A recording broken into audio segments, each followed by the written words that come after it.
Good day, here are the day's top stories from the Pna Headlines. President Ferdinand R. Marcos Jr. thanked outgoing Israel ambassador to the Philippines Ilan Flus for his contributions to strengthening the bilateral relations between the Philippines and Israel. The Presidential Communications Office said the President received Flus as the ambassador who made his farewell call on Thursday in Malacañang Palace in Manila.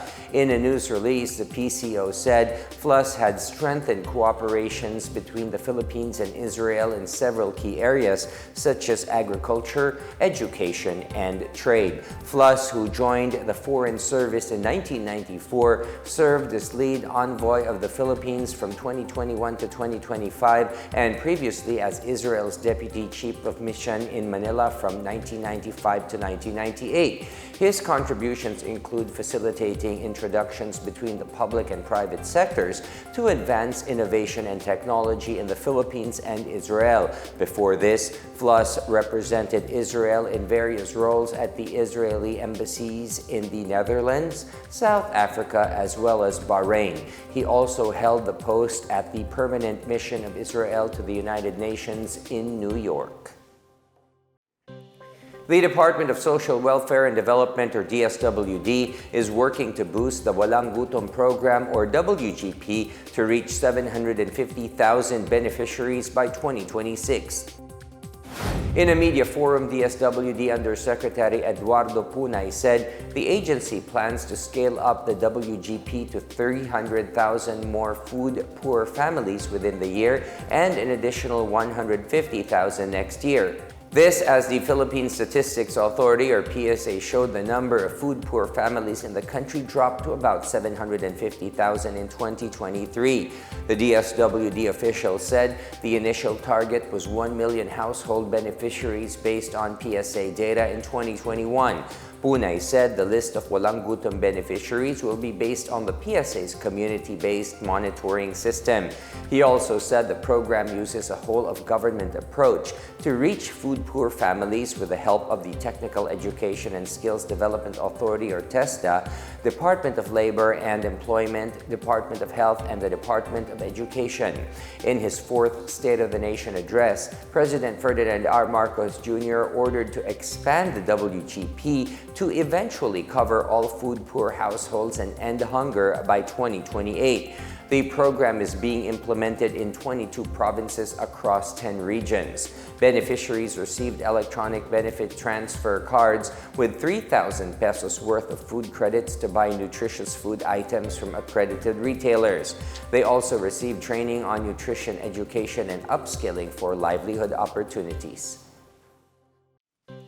The Bureau of Corrections, or BuCor, has launched the Blue and Red Ribbon Project, a revolutionary program for reintegrating released persons deprived of liberty, or PDLs, back into society. The initiative aims to promote understanding, reduce stigma, and strengthen aftercare support for PDLs. BuCor Director General Gregorio Pio Katapang Jr. said the project is based on Singapore's Yellow Ribbon movement, which gives importance on hope, acceptance, and second chances in life. The Blue and Red Ribbon Project provides for the diverse needs of PDLs and their families, such as livelihood skills development and post-release support. The reintegration process involves the support of government agencies, community leaders, and religious and civic groups. To facilitate the process, the BuCor plans to establish halfway houses that will serve as transitional residences and holding areas for individuals processing their release and final settlement arrangements. The BuCor will launch the first rollout of the project at Iwahig Prison and Penal Farm before implementing it in other BuCor facilities. It has already released 25,304 PDLs under the Marcos administration, including 736 individuals from July 4 to 30 this year.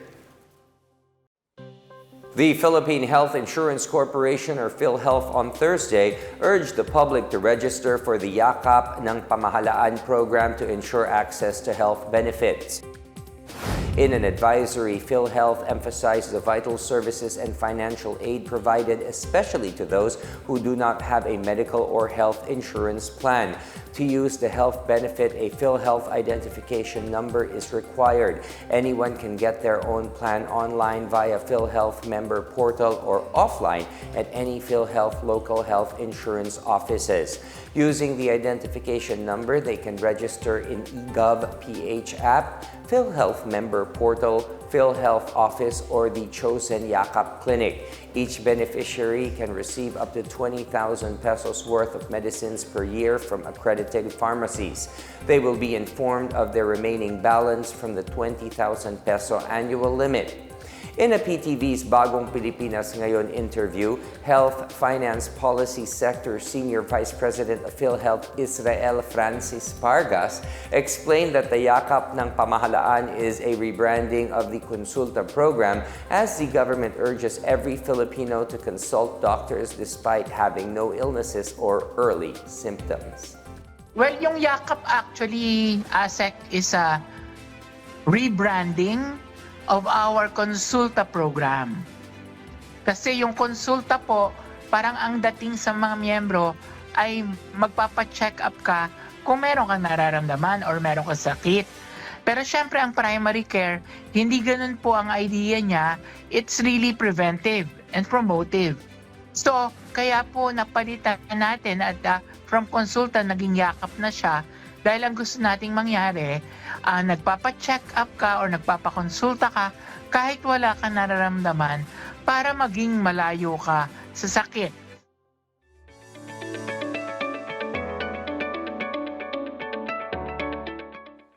And in our business news, the Department of Tourism, or DOT, said the Philippines tourism sector has generated $4.2 billion or 242 billion pesos in visitor receipts from January 1st to June 18 this year. Tourism Secretary Cristina Garcia Frasco said the figure has increased by 0.48% yearly. As of July 30, the agency recorded over 3.4 million international visitors, of which 3.15 million of these are foreigners, while the remaining are overseas Filipinos. In a media briefing in Makati City, Frasco said the DOT is planning to recalibrate its targets for 2025 to take into consideration the current challenges of the sector. Despite this, aggressive promotions will continue in the Philippines' top markets, including South Korea, Japan, and the United States. The DOT would also increase Philippine exposure in Canada to attract visitors with the recent launch of direct flights from Air Canada. With the recalibration underway, Frasco said Manila is likewise looking at emerging markets to boost arrivals such as Australia, United Arab Emirates, and India. She added that the country is diversifying its tourism offerings to include gastronomy, halal tourism, cultural arts, and experiential travel. Meanwhile, the Basis Conversion and Development Authority, or BCDA, approved the construction of the Bangko Sentral ng Pilipinas 31.3-hectare security complex in New Clark City, Tarlac. In a statement, the BCDA said the construction of the central bank's complex not only supports the government's bid to decongest Metro Manila, but will also boost development and the economy of Central Luzon. BCDA President and Chief Executive Officer Joshua Bingkang noted that by transferring critical operations of the central bank to New Clark City, it will also accelerate countryside development, stimulating job creation and strengthening institutions for the next generation.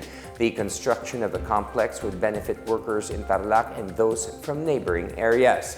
The BCDA said the BSP complex, which is on a 50-year lease, will be secured and self-sufficient for the central bank's essential functions due to its feature of open spaces aligned with the New Clark City smart and green city design.